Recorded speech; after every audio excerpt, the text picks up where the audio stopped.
سوره شورا یعنی مشورت کردن در مکه نازل شده است و از 53 آیت عبارت است.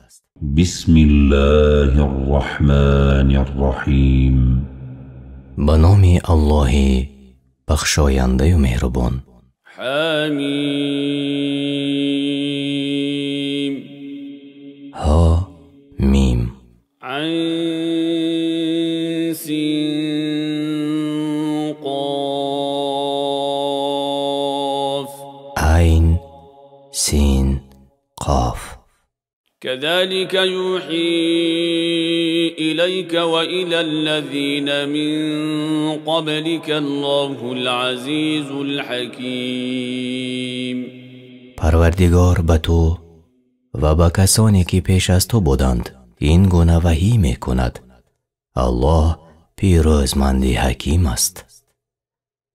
یعنی همچنان که قرآن را به تو نازل کرده است این چنین کتاب ها و صحیفه ها را بر پیامبرانی پیش از تو نیز نازل کرده است. له ما في السماوات وما في الأرض وهو العلي العظيم.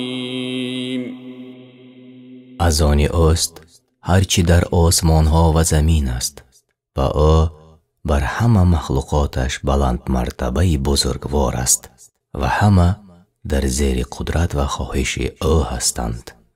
تكاد السماوات يتفطرن من فوقهن والملائكة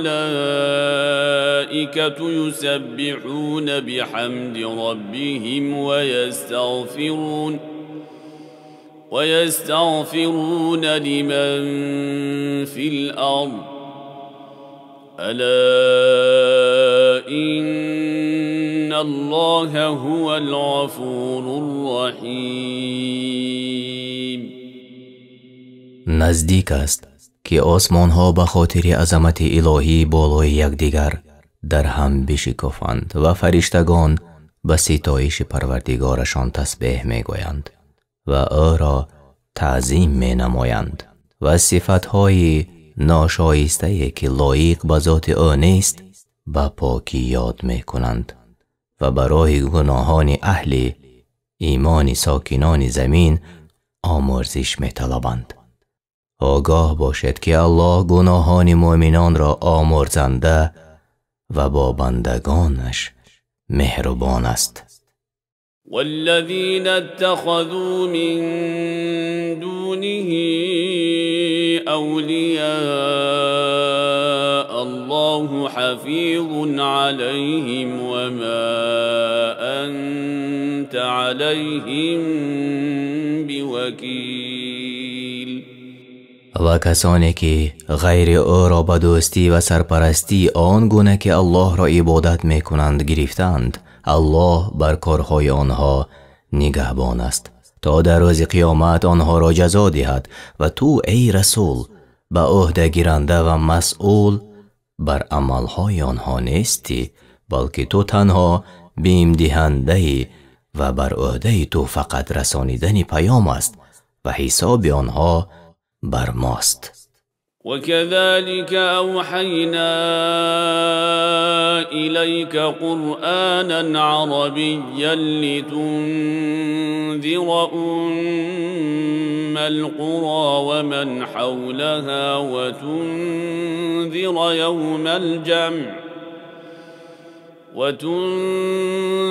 يوم الجمع لا ريب فيه فريق في الجنة وفريق في السعير. و همچنان که پیش از تو به پیامبران وحی کردیم این چنین قرآن را به زبان عربی بر تو وحی کردیم تا ام القرى یعنی اهل مکه را و ساکنان اطرافش را بیم دهی و همچنین آنان را از روز جمع شدن در قیامت که در آن شک نیست بترسانی که گروه در بهشتند و آنها کسانی اند که به الله ایمان آوردند و با آنچه که رسول الله صلی الله علیه و سلم آورده پیروی نمودند و گروه در آتش سوزانند و آنها کسانی اند که به الله کفر ورزیدند و مخالفت کردند با آنچه که رسول الله صلی الله علیه و سلم آورده بود. ولو شاء الله لجعلهم أمة واحدة ولكن يدخل من يشاء في رحمته والظالمون ما لهم من ولي ولا نصير. اگر الله میخواست البته همه را به راه هدایت جمع می آورد و همه را یک امت قرار می داد، ولی او هر کس را از بندگان خاص خود که بخواهد در رحمت خود داخل می کند و ستمکاران را در روز قیامت هیچ دوست و یاور نیست که از عذاب الله آنها را برهاند. ام اتخذوا من دونه اولیاء فالله هو الولي وهو يحيي الموتى وهو على كل شيء قدير. بلکه این مشرکان غیر الله را به دوستی گرفتند، حال آن که فقط الله سرپرست و دوستی حقیقی است و بندگانش باید او را با پرستیش و طاعت دوست بگیرند، زیرا او بندگان مؤمن خود را از تاریکی ها به سوی نور هدایت می کند و اوست که مردگان را روز قیامت زنده می کند و اوست که بر هر کار تواناست و هیچ چیز او را ناتوان کرده نمی تواند. وما اختلفتم فيه من شيء فحكمه إلى الله ذلكم الله ربي عليه توكلت وإليه أنيب.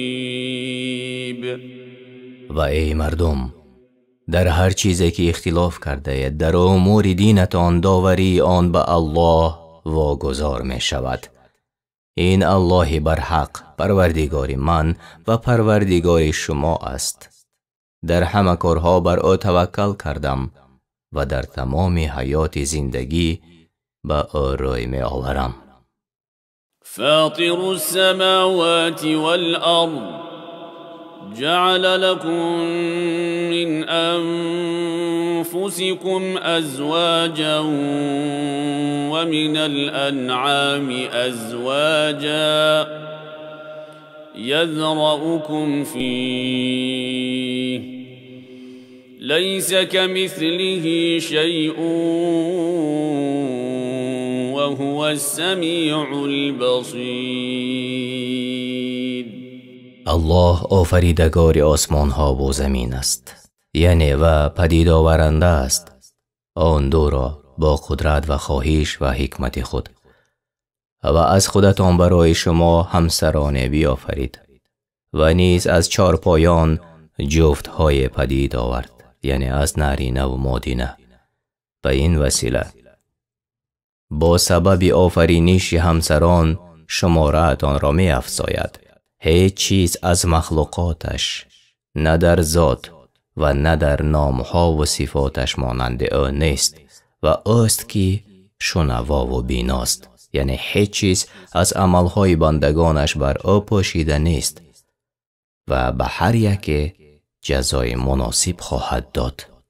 له مقاليد السماوات والأرض يبسط الرزق لمن يشاء ويقدر إنه بكل شيء عليم. کلیدهای رحمت و رزق و روزی در دست اوست و ملک آسمان و زمین از آن اوست. برای هر کی بخواهد رزق و روزی را کشاده یعنی وسع می دارد و برای هر کی بخواهد تنگ می دارد و او به هر چیز داناست و چیز از امور بندگانش بر او پوشیده نمی ماند. شرع لكم من الدين ما وصى به نوحا والذي أوحينا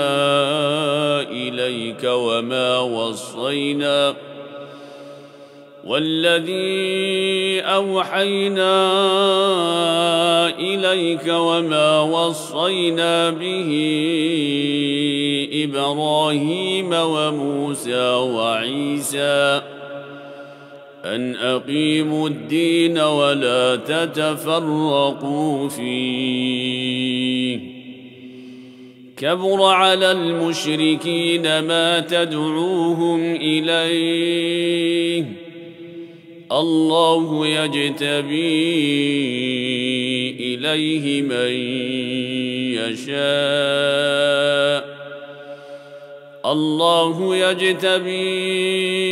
إليه من يشاء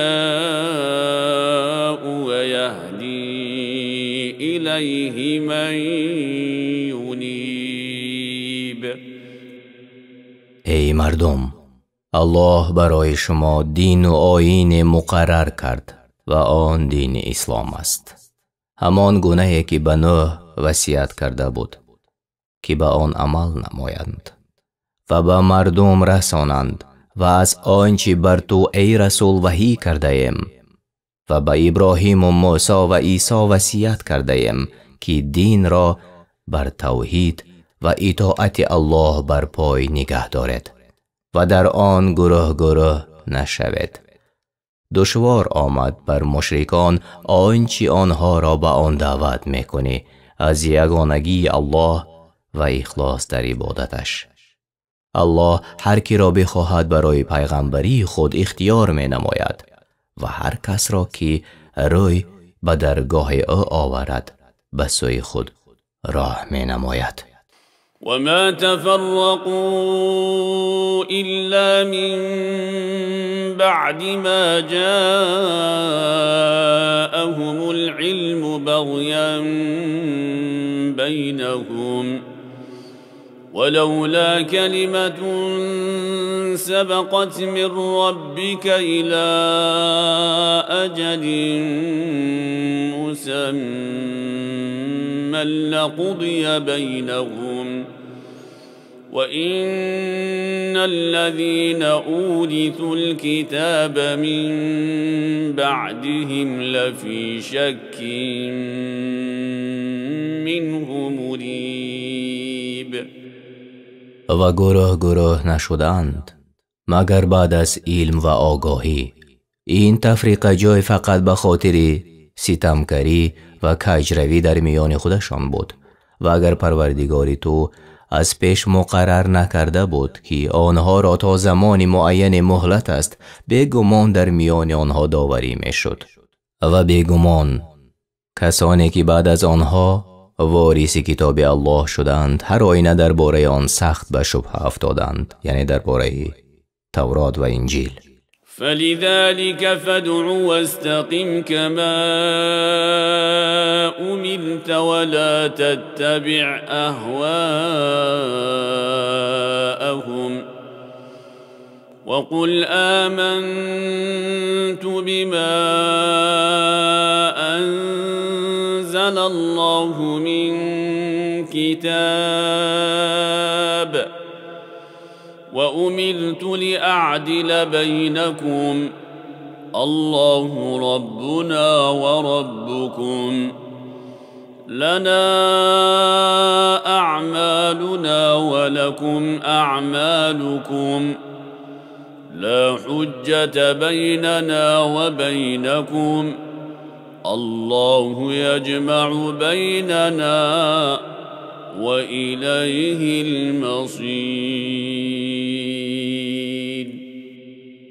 پس برای این دینی راسته که الله بر پیامبران وصیت کرده است مردم را دعوت کن و چنان که فرمان یافته‌ای پایداری ورز و از پی خواهش‌هایشان نرو که آنها از راه حق کج رفتند و بگو به هر کتابی که الله نازل کرده است بر پیامبران خویش ایمان دارم و به من فرمان دادند که در میان شما در احکام الله به عدالت رفتار کنم.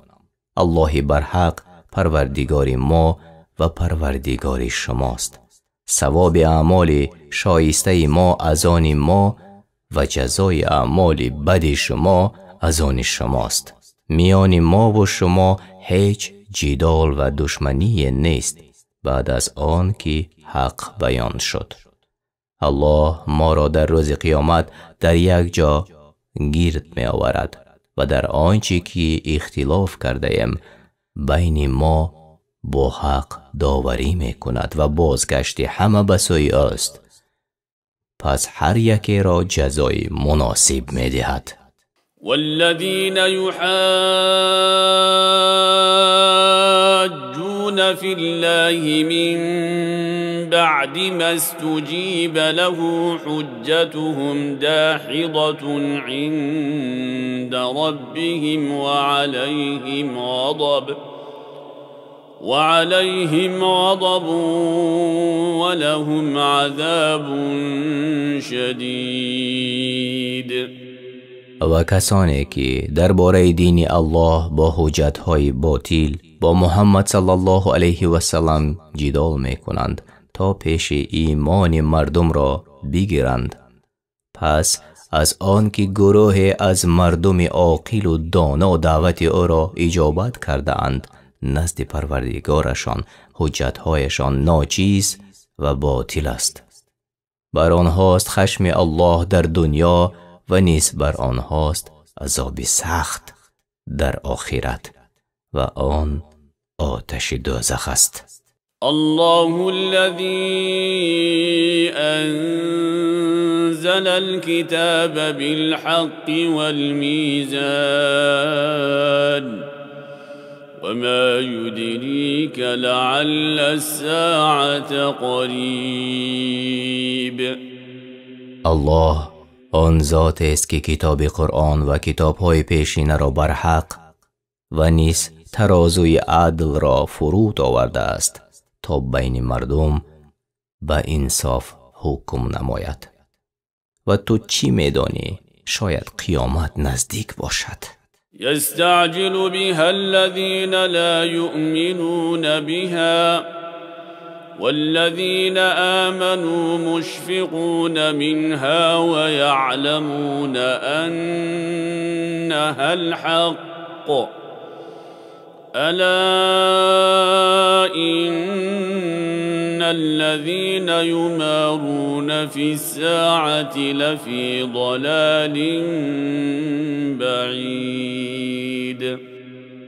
آنان که از روی بی ایمانی و سرکشی به قیامت باور ندارند آمدن آن را به شتاب می طلبند و آنان که ایمان آوردند از آمدن آن ترسانند و می دانند که آن قیامت البته حق است و هیچ شک در وقوع آن نیست.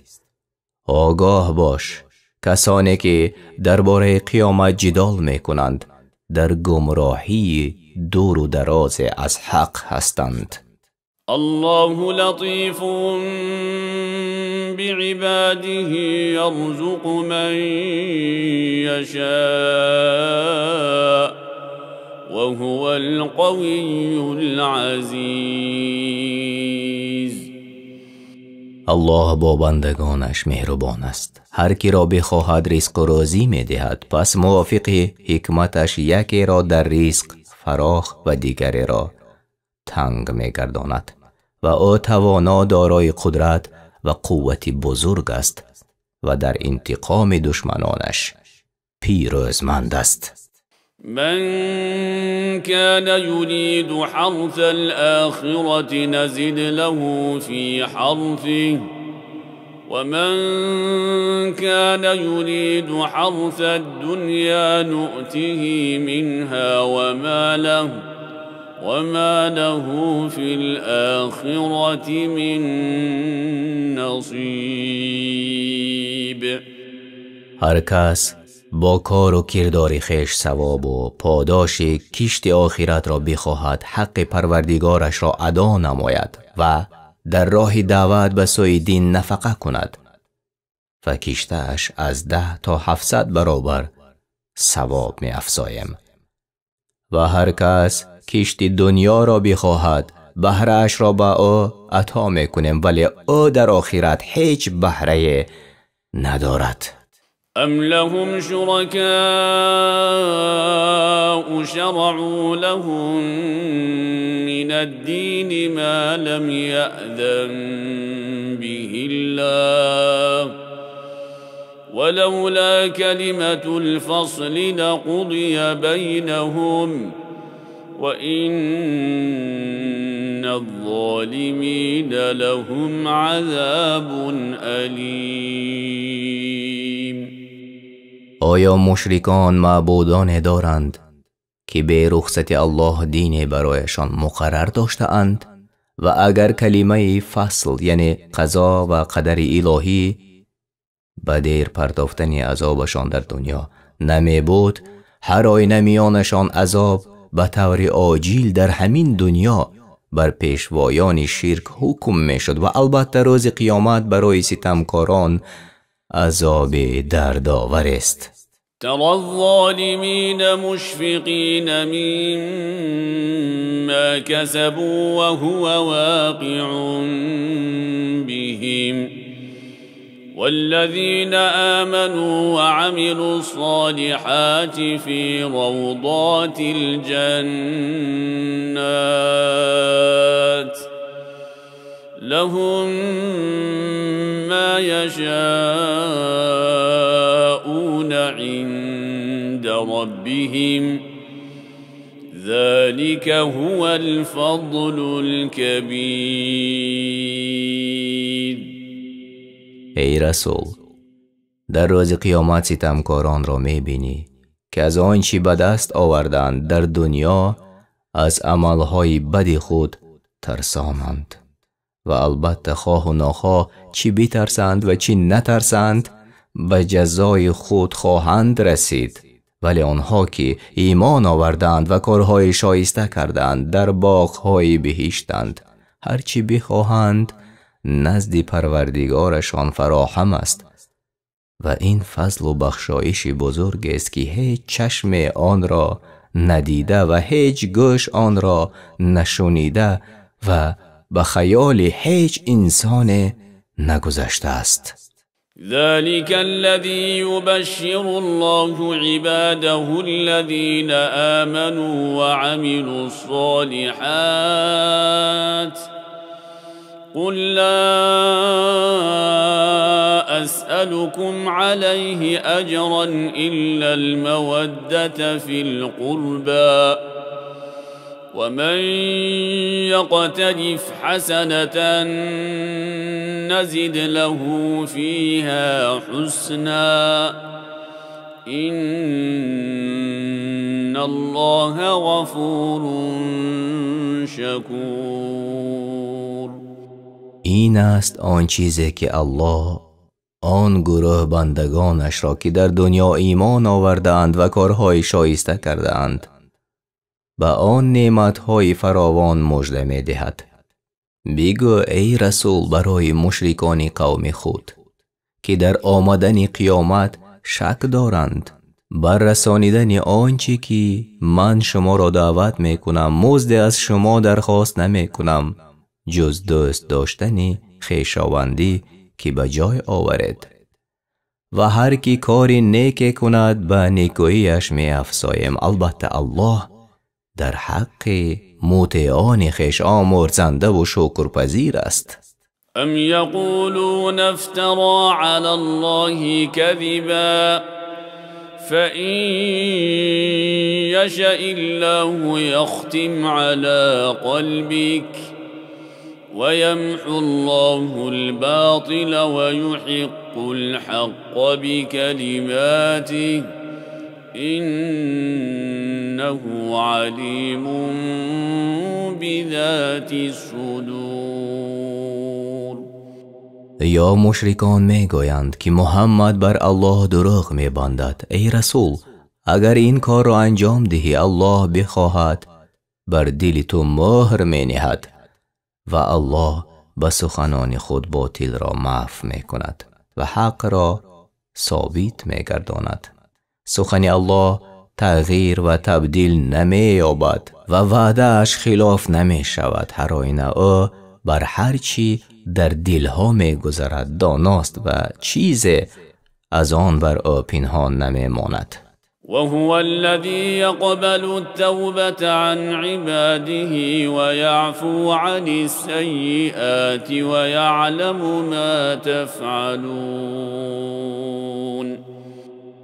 و اوست که توبه بندگانش را میپذیرد چون از گناهانشان دست میکشند و به یگانگی الله باز میگردند و تصمیم میگیرند که دوباره آن گناهان را انجام ندهند و از گناهان عفوشان میکند و هر چی میکند از نیک و بد آن را میداند و چیزی بر او پوشیده نمیماند و او شما را طبق عملهایتان جزا دهنده است. ويستجيب الذين آمنوا وعملوا الصالحات ويزيدهم من فضله والكافرون لهم عذاب شدید. و دعای کسانی را که ایمان به الله و رسولش آوردند و کارهای شایسته کردند اجابت می کند و از فضل خیش برایشان توفیق و عمل و اجر و پاداششان را افزون می دهد و روز قیامت برای کافران عذاب سخت است. ولو بسط الله الرزق لعباده لبغوا في الأرض ولكن ينزل بقدر ما يشاء إنه بعباده خبير بصير. و اگر الله روزی بندگانش را افزون کند حتما در زمین فساد می کنند و نعمت را ناسپاسی کرده تکبر می ورزند، ولی به اندازه که بخواهد روزی می فرستد، زیرا او بر احوال بندگان خود آگاه و آنچه بر صلاح آنها است بیناست. وهو الذي ينزل الغيث من بعد ما قنطوا وينشر رحمته وهو الولي الحمید. و اوست آن الله که باران فایده بخش را بعد از آن که ناامید شدند فرود می آورد و رحمت خود را به همه جا پراکنده می کند و اوست سرپرست بندگان شایستکار خود و او در کارسازی و تدبیرش صاحب حمد و ثنا است. ومن آياته خلق السماوات والأرض وما بث فيهما من دابة وهو على جمعهم إذا يشاء قدير. و از نشانه های قدرت او آفرینش آسمان ها و زمین و آنچه از جانوران یعنی فرشتگان، جنها، انسان ها و تمام حیوانات. تفسیر ابن کثیر که در آن دو یعنی آسمان ها و زمین پراکنده کرده است نیز دلالت بر بزرگی و قدرت او می کند و او هرگاه بخواهد بر گرد آوردنشان در روز قیامت تواناست. وما أصابكم من مصيبة فبما كسبت أيديكم ويعفو عن كثير. ای مردم، اگر شما را مصیبت از مصیبتها در دین و دنیایتان رسد، پس به خاطر کارهایی است که کرده اید و الله از کرم خود بسیاری از گناهان را برای شما عفو می کند و جزا نمی دهد. و ما انتم بمعجزین فی الارض و ما لكم من دون الله من ولی ولا نصیر. شما ای آدمان نتوانید در روی زمین از او بگریزید و شما را جز او سرپرست نیست که سرپرستی نماید و منفعت‌هایتان را فراهم آورد و یاور نیست که زیانها را از شما دور کند. و من آیاته الجوار فی البحر کالاعلام.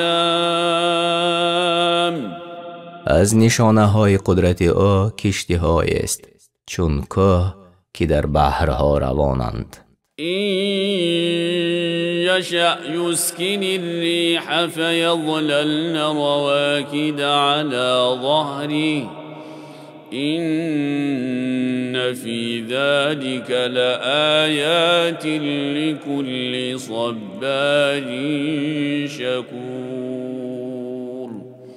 اگر بخواهد باد را رام می سازد تا کشتی ها بر روی بحر از رفتن باز مانند. البته در این وجود و حرکت کشتی ها برای صبر کنندگان شکرگزار عبرت هاست. او یوبقهن بما کسبوا و یعفو عن کثیر. یا اگر الله بخواهد آن اهل کشتی ها را به سبب آن گناهانی که کردند غرق می کند و بسیاری را از گناهان کشتی نشینیان نیز می بخشاید و به عذاب نمی گیرد. و یعلم الذین یجادلون فی آیاتنا ما لهم من محیص. و تا کسانی که در نشانه های یگانگی ما جدال می کنند بدانند که آنان را چون بر گناهانشان عذاب کند از عذاب الله هیچ راه خلاصی و گریزگاه ندارند. فما اوتیتم من شیء فمتاع الحیاة الدنیا وما عند الله خير وأبقى للذين آمنوا وعلى ربهم يتوكلون. پس آنچه شما داده شده اید از هر چیز که باشد مال یا فرزندان و دیگر چیزها بهره زندگی این دنیا است و زود نابود شونده است و آنچه در نزد الله است از ثواب و پاداش و باغ‌های بهشت برای آنهایی که ایمان آوردند و به پروردگارشان توکل می‌کنند بهتر و پاینده تر است. والذین یجتنبون کبائر الإثم والفواحش وإذا ما غضبوا هم یغفرون. و آن کسانی که از گناهان بزرگ مانند شرک، فرار از جنگ و غیره و اعمال زشت مانند زنا و گواهی بر دروغ و غیره پرهیز می کنند و چون در خشم شوند خطاها را می بخشایند و کسی که بر آنها ستم نموده است با حلم و بردباری رفتار می کنند. وأقاموا الصلاة وأمرهم شورى بينهم ومما رزقناهم ينفقون.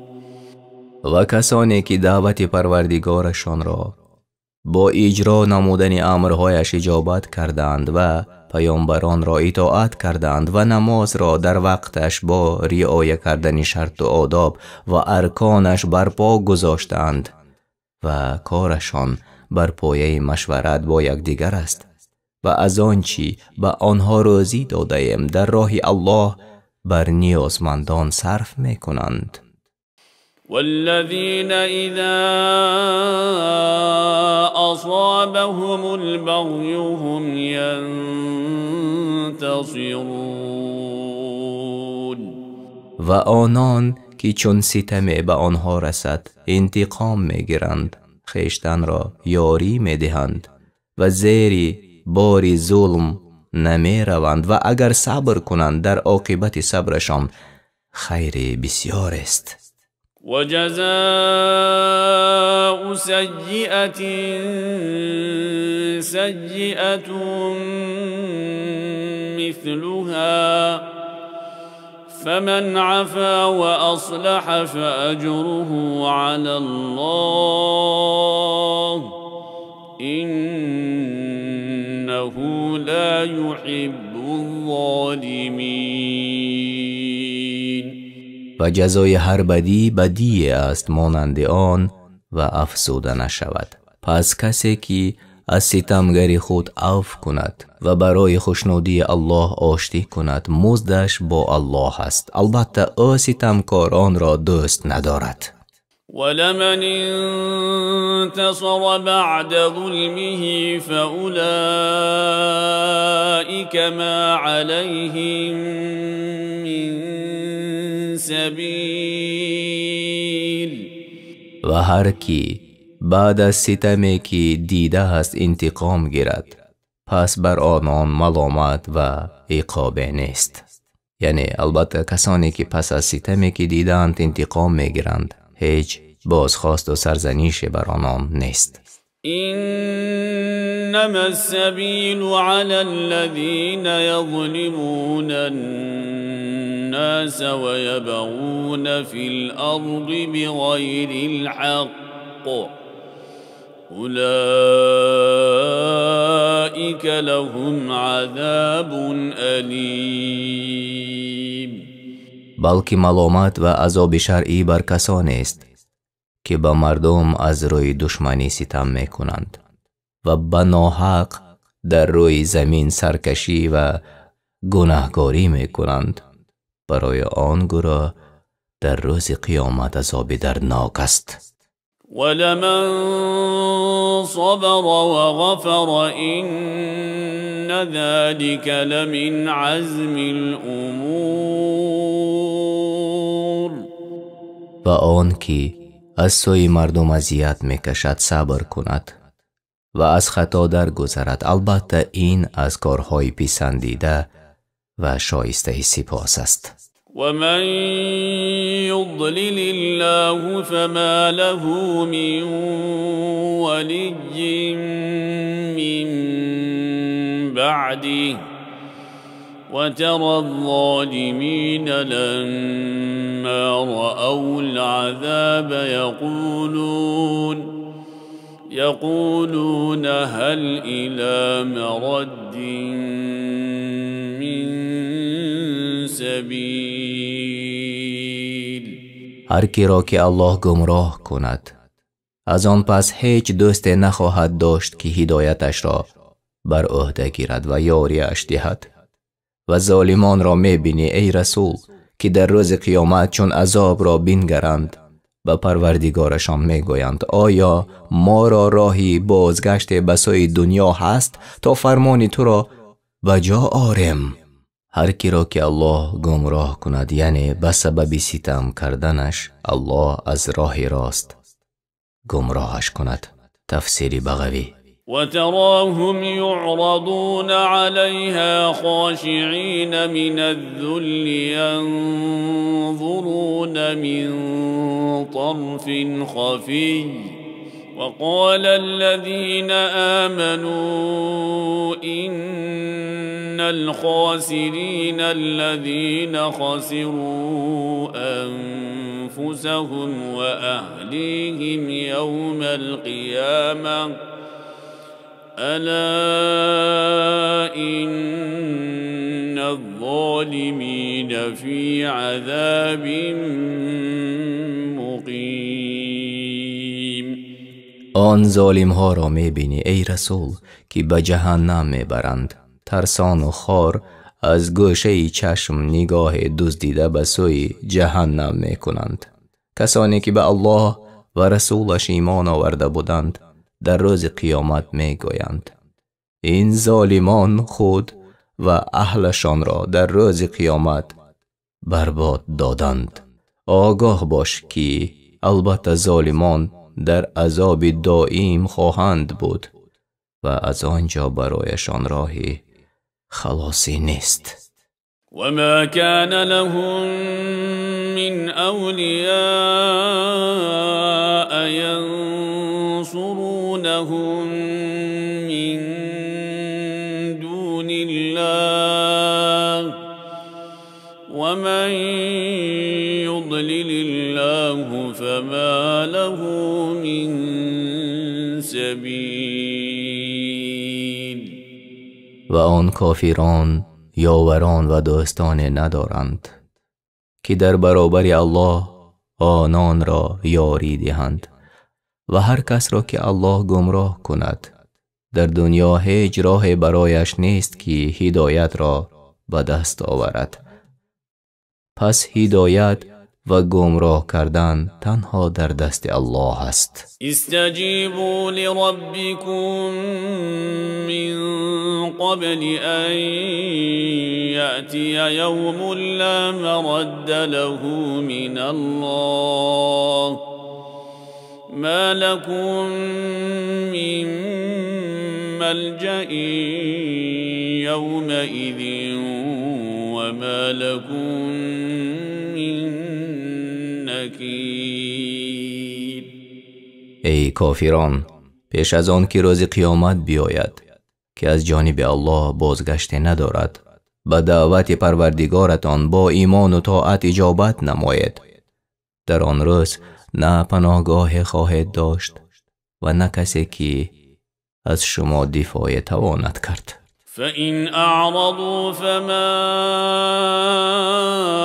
أرسلناك عليهم حفيظا إن عليك إلا البلاغ وإنا إذا أذقنا الإنسان منا رحمة فرح بها وإن تصبهم سيئة بما قدمت أيديهم فإن الإنسان كفور. اگر مشرکان از ایمان آوردن به الله روی گردانند، تو را ای رسول بر آنها نفرستاده ایم که بر اعمالشان نگهبان باشی. به تحقیق بر عهده تو جز رسانیدن پیغام چیز دیگر نیست و ما چون به انسان از رحمت خود به او سلامتی و توانگری بچشانیم شادمان می‌گردد و اگر به خاطر کارهای بدی که کرده است مصیبت به او رسد مانند کمبغلی و کسلی ناسپاسی می‌کند. پس هر آینه انسان ناسپاس است و تمام نعمتها را فراموش می‌کند، فقط از بلا یادآوری می‌کند. لله ملك السماوات والأرض يخلق ما يشاء يهب لمن يشاء إناثا ويهب لمن يشاء الذكور. از آن الله است فرمان روایی آسمان ها و زمین و آنچه میان آنهاست. هرچی بخواهد می آفریند، به هر کی بخواهد تنها دختر می بخشد و به هر کی بخواهد تنها پسر می بخشد. او یزوجهم ذکرانا و اناثا ويجعل من يشاء عقيما إنه عليم قدیر. و یا هم پسر دهد و هم دختر و هر کس را بخواهد عقیم یعنی نازا می گرداند. البته او دانا و تواناست در آفرینش مخلوقاتش و چیز از آفرینش مخلوقاتش او را ناتوان کرده نمی تواند. وما كان لبشر أن يكلمه الله إلا وحيا